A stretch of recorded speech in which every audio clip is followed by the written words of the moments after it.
I want you to say, consider doing this. This has been a very helpful training of my mind. In every class, I ask, or meeting, I ask myself, what am I learning? Not the content of what's being taught or the topic. What am I learning? What is the discussion? What's really going on here? And I start to ask a series of questions in my mind. What is the structure of the logic of this argument? Are these people convincing? What questions should I ask versus what I'm being told? Do I believe this? Is this what this class is supposed to be about? And in doing that, you engage your mind into active listening. So instead of just hearing information, you're actively listening and participating, right? And this skill, and you become situationally aware, the skill of active listening is one of the keys to success. If someone had told me that one of the most important things you can do is to learn how to listen, I'd have been shocked. That can't be true. But it turns out later in life, no matter what job you have, no matter what career you choose, it's all about making decisions, making a case for the decision. So you're going to either be presenting the argument or making the decision or framing the argument in some way. And so much is missed in discussions because people don't know how to listen. So I would say you could, it's like a life hack. Giving it to you early. You could go ahead and practice it now when you're in some of those classes.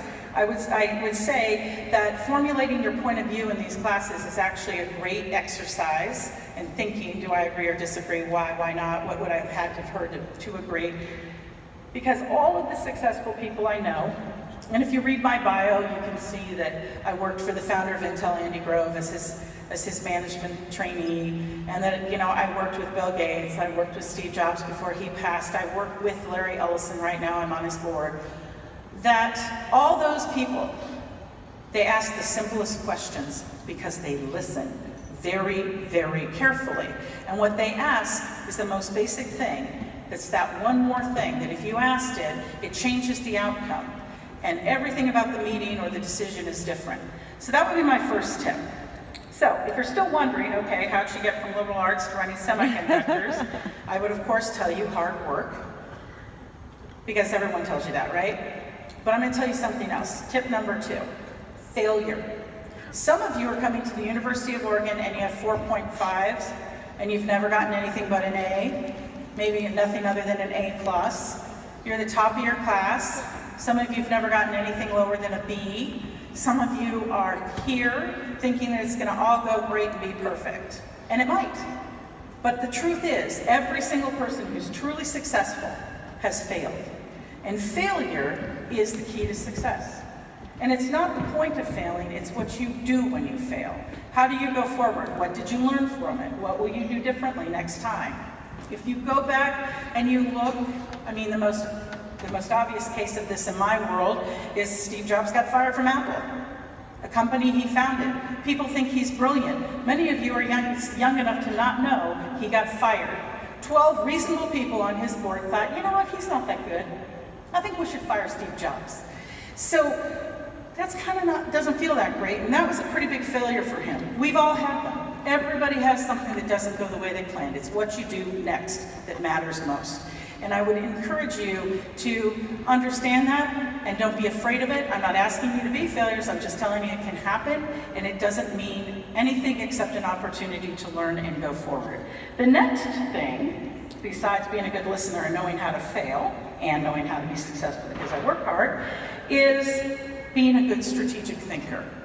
And a lot of people are very, very competent in their area. They're great chemists, they're great material science, they're great at physics. Many of these people work for me, almost everyone who works for me has a PhD in some specialty.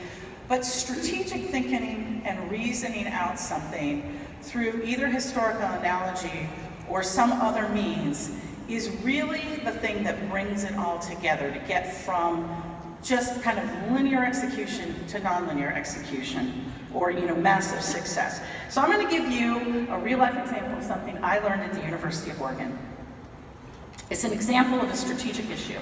I run a small semiconductor company that competes with Intel.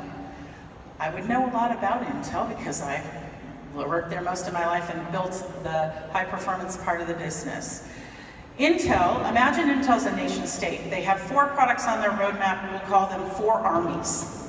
Imagine my little company, we have 4 products on our roadmap, so my little nation state teeny, but has 4 armies. And then we have another competitor that has 3. And we look at this and we look at all these different products and we say, what's the best roadmap we can construct, right? So a couple of different things.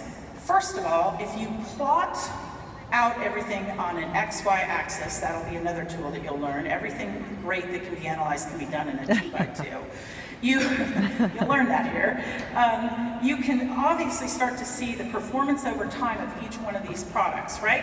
And so if they were militaries and you were trying to win, AKA be the top performance in the first one there, you would very quickly look at that graph and something very obvious would pop out to those of us who have studied at the University of Oregon, which is you might want to apply a maneuver that has been used in warfare called the pincer.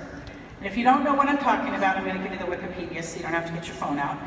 The pincer movement is a double envelopment, which is to say flanking the enemy on one side and on the other. It is a historically significant maneuver, and for all of the professors in the regalia, I will just note that the first example of this, because I know you all like this, is the Battle of Cannae in 216 BC. Hannibal used it to outmaneuver the Romans, and he was very successful. So I suggested to my board 2 weeks ago, with a PowerPoint that actually said pincer on it, that we should use that to pincer the competition by building a higher performance product that came on faster on one side and going lower price on the other end. It is a very successful strategy. I've used it before actually when I was at other places, and I hope it's as successful as it was for Hannibal. But the point is that how would I know anything about that? Why would that occur to me if I hadn't studied history at the University of Oregon? So, I would say one more thing, and I'll let you get to lunch. I'll have one more speaker, I think. In the era of fake news and alternative facts, a liberal arts education